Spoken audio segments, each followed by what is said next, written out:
Ici, le titre de l'ouvrage de ce coaching, c'est Polarisation du monde. Polarisation du monde. Polarisation du monde. Introduction. La bipolarisation du monde est la division du monde en deux classes qui sont le monde français et le monde anglais. La tripolarisation du monde est la division du monde en trois classes qui sont le monde français, le monde anglais et le tiers-monde. Le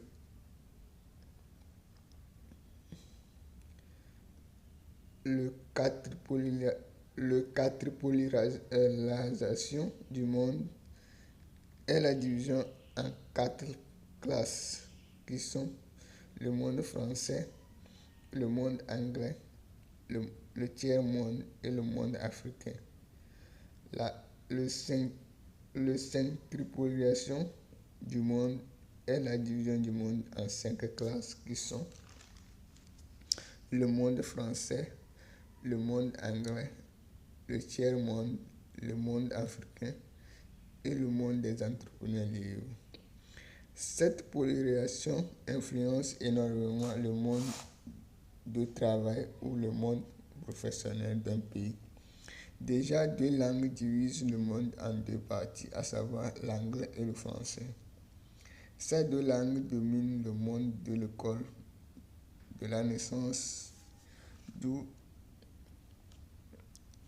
la naissance des pays francophones et les pays anglophones en Afrique. La qualité et la vision des écoles d'un pays déterminent le type de fonction du pays. Donc, l'anglais et le français dominent les écoles africaines, donc, qui matérialisent le monde anglais et le monde français. 1. Le monde de bureau. Le monde de bureau. Le monde de bureau est le monde de la bureaucratie. Ici, le travail s'effectue dans un bureau. Ce monde a été inventé par le révolutionnaire Max Weber. Cette civilisation de manière de travail a été mise en place par la France qui a provoqué la naissance de l'État, entre parenthèses les ministères. Grâce à la colonisation, l'Afrique, l'Asie, l'Amérique et une partie de l'Europe a connu cette civilisation. La bureaucratie a donné une autre image au travail au pays qui pratique la bureaucratie. On parle de la diplomatie. La diplomatie est le monde du diplôme. La bureaucratie demande un diplôme d'une fonction ou d'un niveau scolaire. Par exemple, diplôme d'une fonction, diplôme d'économie, diplôme du niveau scolaire Bac 2, série D. Pour réussir le monde de bureau, il faut étudier et se former pour posséder la compétence d'une fonction ou d'un poste de travail. Par exemple, Bac plus une formation d'enseignement du cours primaire ou Bac plus une formation en sociologie, etc., etc. Le monde de bureau crée également l'administration au sein des localités d'un pays. Voilà l'autorité. La bureaucratie désigne le monde français, le monde des diplomates. 2. Monde d'industrie.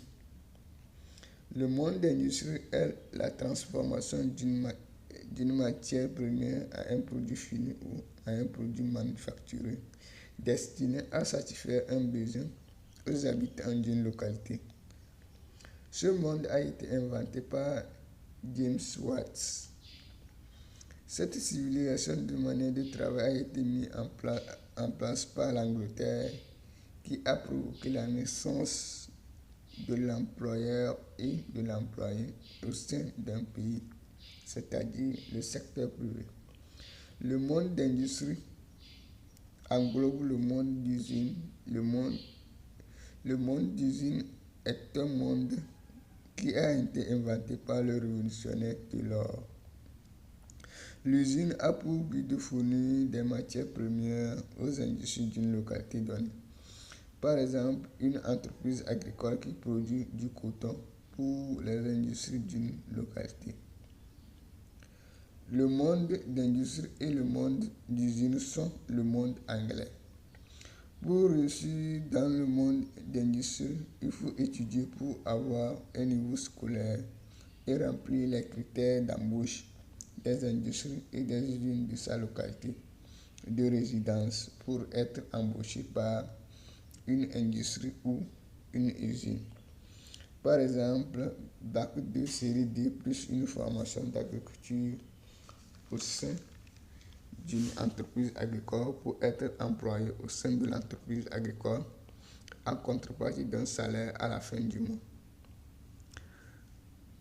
Avoir Bac 2 série D plus une formation en infirmerie pour être un employé au sein d'un hôpital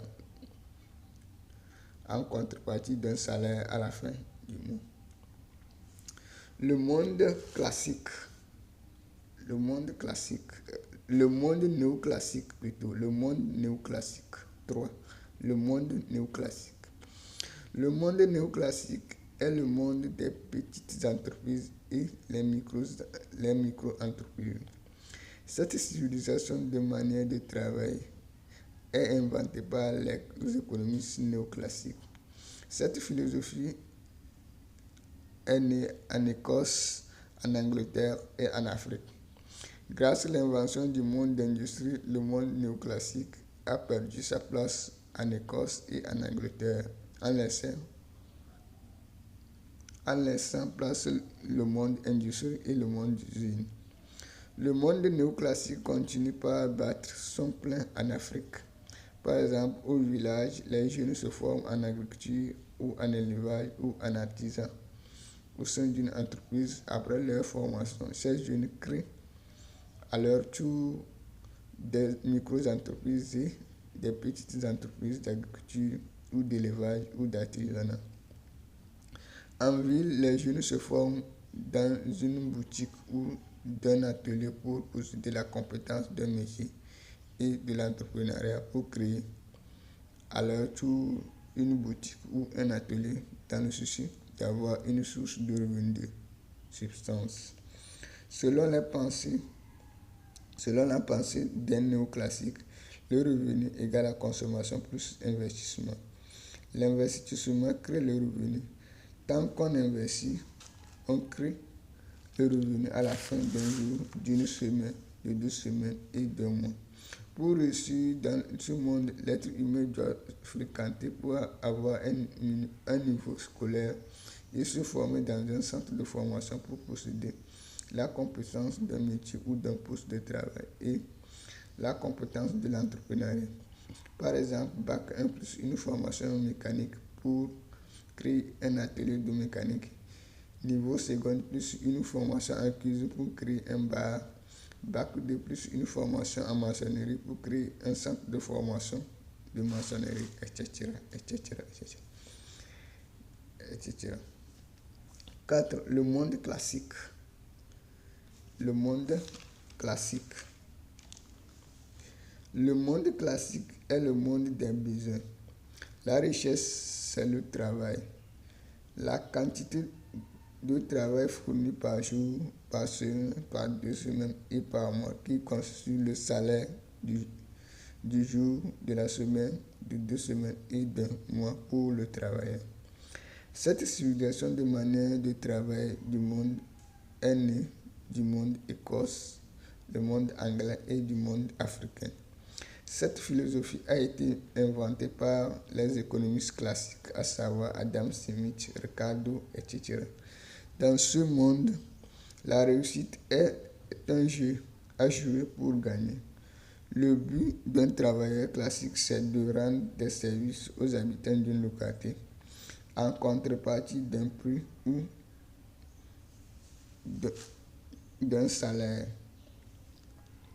Le jeu classique consiste à identifier un besoin des habitants d'une localité pour rendre des services dans le souci de satisfaire ce besoin aux habitants de la localité. Par exemple, un travailleur qui a la compétence de l'enseignement de la matière sciences physiques du collège. Le besoin qu'il a identifié aux habitants de sa localité est la répétition du. Ce travailleur s'est lancé dans la production des services de la répétition de la matière sciences physiques aux apprenants du collège de sa localité de résidence.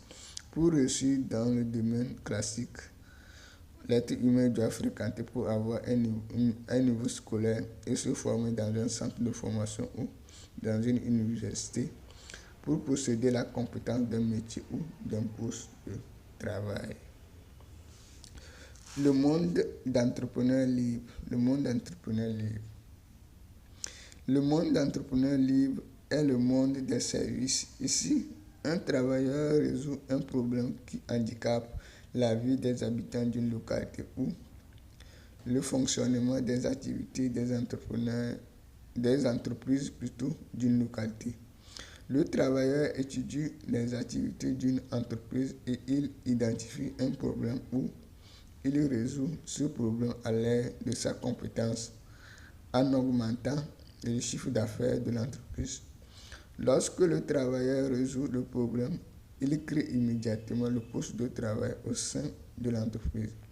Soit il occupe le poste de travail au sein de l'entreprise pour rendre des services à l'entreprise, ou soit il crée un cabinet d'expertise pour rendre des services aux entrepreneurs de la localité où le travailleur réside.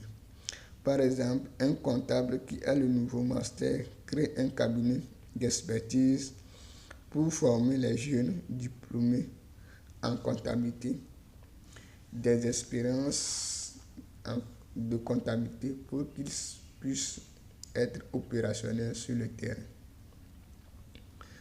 Un marketeur qui a le niveau licence utilise sa compétence pour résoudre les problèmes commerciaux d'une industrie qui lui a donné un poste au sein de l'industrie.